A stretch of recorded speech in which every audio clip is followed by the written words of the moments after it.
Greetings, my fellow friends. How are you doing today? Great as always, I presume.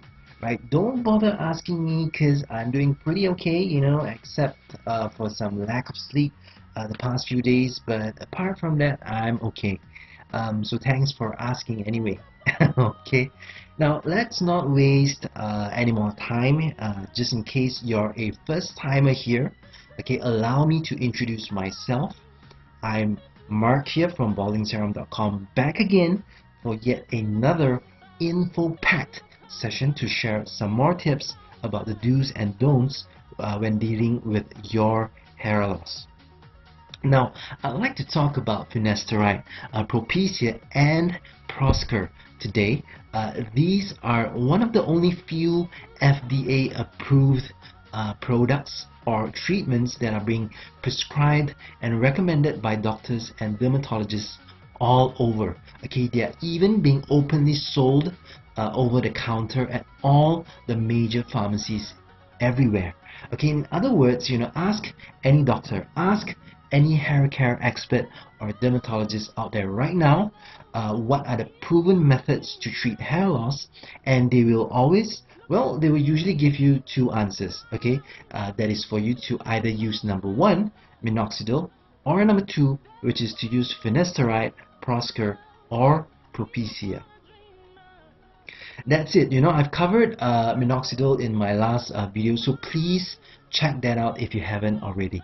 Okay, now Finasteride, brand names Proscar and Propecia by Merck, amongst other generic names, is a synthetic drug for the treatment of benign prostatic hyperplasia, which is BPH, and male pattern baldness, which is MPB.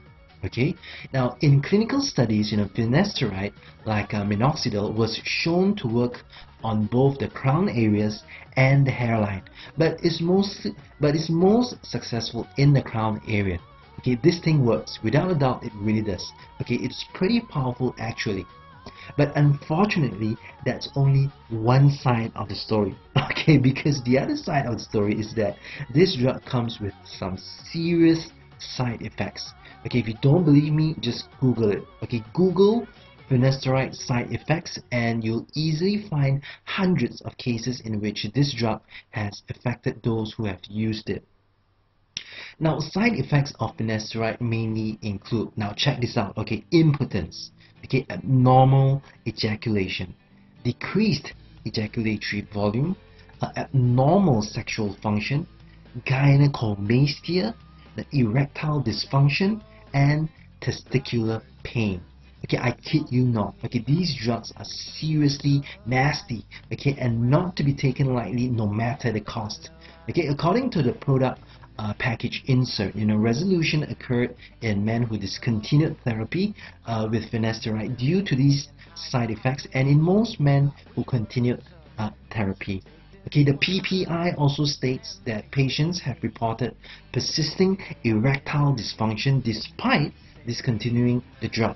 Okay, in December 2010, Merck added depression as a side effect of Finasteride.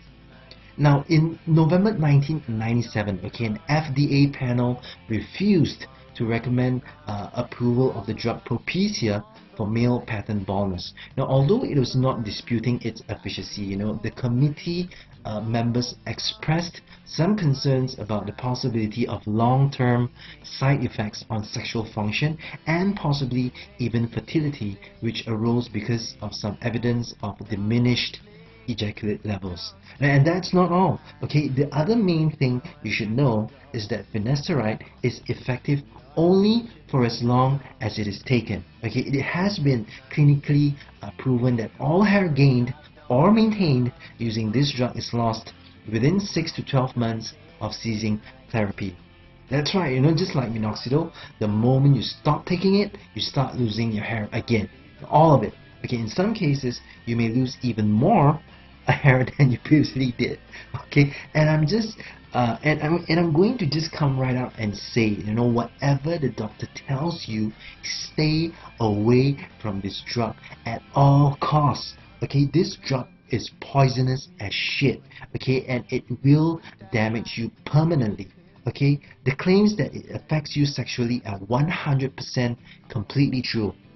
Okay, I've got a number of friends and customers who have tried it and they actually confirmed it too. Okay, so ask yourself this, is it worth damaging yourself sexually just for a few extra strands of hair? Is it worth damaging yourself sexually potentially forever? Okay, just for a few strands of hair. Okay, I don't think so too. Okay, so you have been warned, stay away from it. If you're on them right now, stop, throw them all away and don't look back. It's just not worth it. Okay, so as you can see, these chemicals and drugs, although they have been proven to grow back your hair and stop hair loss, it's just not worth even trying them out, given all the potential risk for you.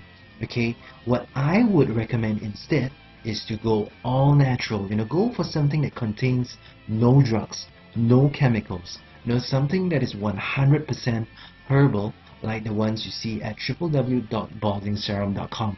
Okay, now whether you're suffering from hair loss, hair thinning, dandruff, scalp itchiness, or even premature gray and white hair problems, it just works its magic, whatever the case.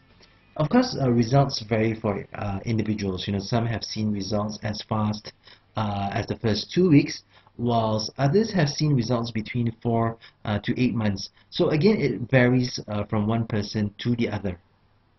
90% of all users have been very happy with their hair growth results and have given positive feedback. As always, feel free to like and share this video on Facebook or wherever with all your friends if you're a fan. And don't forget to leave your comments or any questions you may have at the bottom of this video, whatever they may be, because we love hearing what you think. Okay, that's all for now. I'll see you again soon. Mark here, signing off.